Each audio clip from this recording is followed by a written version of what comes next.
This year's Tana High-Level Forum, Amhara Media Corporation English Service held an exclusive interview with His Excellency, U.S. Special Envoy for the Horn of Africa, Ambassador Mike Hammer.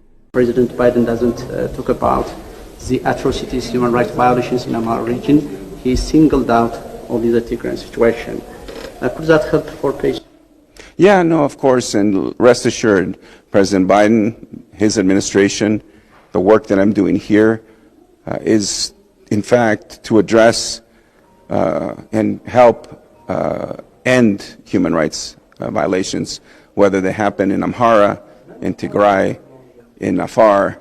We are very mindful that wherever atrocities are committed and the crimes that you've described against innocent civilians, there must be accountability.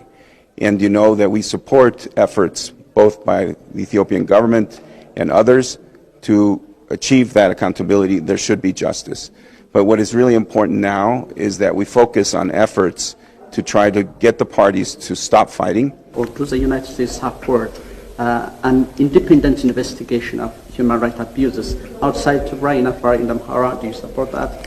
Well, you know that we do. You know that we have also voted to extend the mandate of the UN Human Rights Commission and its experts. We think it is important to have investigations, that there is accountability. I know there were issues that they were trying to work out with the government of Ethiopia. I hope that they're able to allow the investigators to come to Amhara, to also review what has happened. I know there have been prior investigations in Tigray, but also Afar.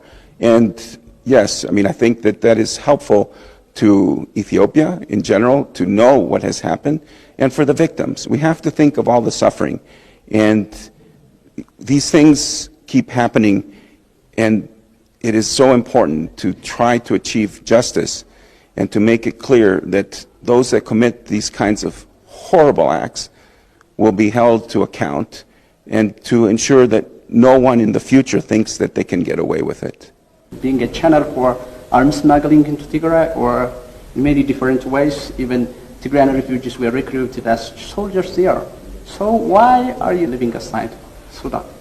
Well, as the United States has said, I have previously said, we call on Eritrea to withdraw. They are clearly in Ethiopia, on Ethiopian territory. And for any others who may be fueling the conflict, to also stop, to give peace a chance, to ensure that those that are participating in the talks are focused on dialogue and not on continuing to fight. Why are you equating a rebel group and a democratically elected government on the same footing? We're not. We're not. U.S. policy is very clear. We support the unity, territorial integrity, and sovereignty of Ethiopia. We deal directly with the democratically elected Prime Minister of Ethiopia and his government. However, to address this conflict, it is important to bring both parties to talks. And the United States is engaged, again, with the Tigrayan Regional Authority to try to ensure that they participate in these talks, that they stop fighting, and that there be an opportunity for peace.